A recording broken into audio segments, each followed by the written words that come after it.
લોકમાતા કહેવાતી ખારી નદી જે ગામમાંથી પસાર થાય છે તેવા અંબાવાડા ગામની દુહિતા અને આકોત્રા ગામમાં આવેલી પરફેક્ટ શાળામાં અભ્યાસ કરી પટેલ દેવાંશના આપ સૌને સચેત વંદન। આજે હું એક ગંભીર સામાજિક સમસ્યા વ્યસન અને તેનાથી મુક્તિ મેળવવા વિશે વાત કરવા જઈ રહી છું, તો આપ સૌ શાંતિથી સાંભળજો।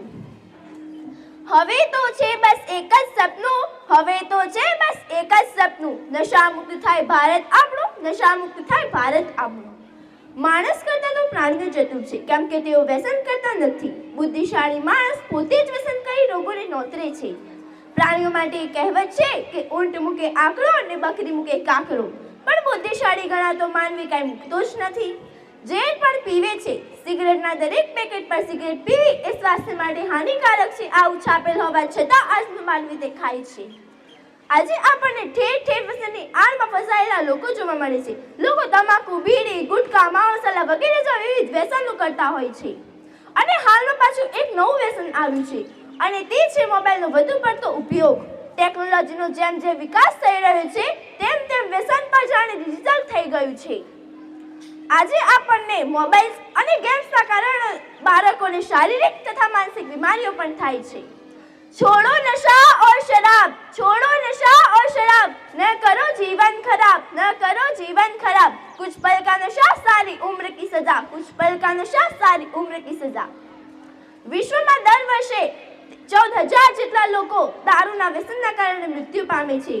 વિશ્વમાં દર વર્ષે 60 લાખ જેટલા લોકો તમાકુના વ્યસનના કારણે મૃત્યુ પામે છે।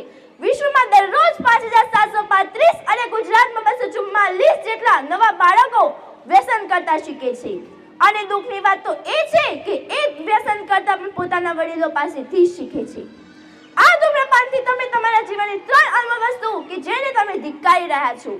પહેલું, તમારું શરીર; બીજું, તમારી સંપત્તિ; અને ત્રીજું, તમારી સંતતિ કે જે તમારા અનમોલ રત્ન છે। આજે તમને વ્યસન છે તો કાલે તમારા બાળકોને વ્યસન હશે। તમે તેને પોતાની આંખ સામે પર કશું જ નહીં કહી શકો, તો પહેલા તમે સુધરો અને પછી તમારા બાળકોને સુધારો।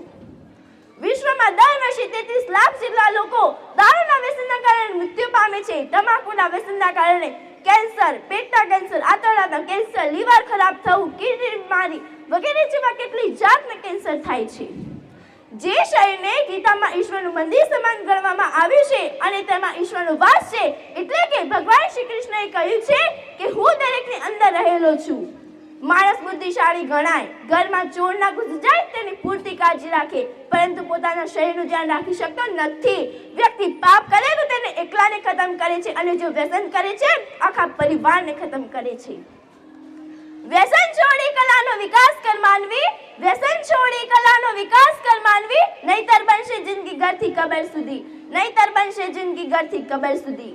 આજે આપણને દરેક ઘેર નશારૂપી રાક્ષસે પોતાનું આધિપત્ય જમાવ્યું છે, અને જો આ ગતિથી આ નશારૂપી રાક્ષસનું પ્રમાણ વધતું જશે તો વિશ્વ વિનાશના આરે આવીને ઊભું રહેશે।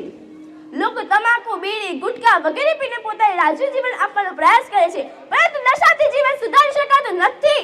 નશો એ જીવનને બરબાદ કરવાનું સૌથી મોટું સાધન છે।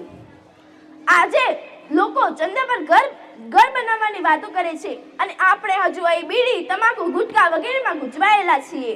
નશા કે વ્યસનની લતમાં સપડાયેલો વ્યક્તિ પોતે તો બરબાદ થાય છે, ની સાથે સાથે તેના પરિવારને પણ બરબાદ કરે છે। ભારત સરકારે વ્યસન મુક્તિ માટે અનેક અભિયાનો ચલાવ્યા અને તેનાથી ઘણી જાગૃતતા પણ ફેલાઈ છે, પરંતુ હજુ પણ કેટલાક લોકોને આ નશામાંથી મુક્ત કરવાના બાકી છે। તો ચાલો આપણે સૌ આ વ્યસન મુક્તિના અભિયાનના સહભાગી બનીએ અને આજના યુવાધનને બરબાદીના રસ્તે જતા અટકાવીએ। અંતમાં હું એટલું જ કહીશ કે सोचो समझो बचो नशे से, सोचो समझो बचो नशे से, जीवन जियो बड़े मजे से, जीवन जियो बड़े मजे से। अस्तु, जय हिंद, जय भारत।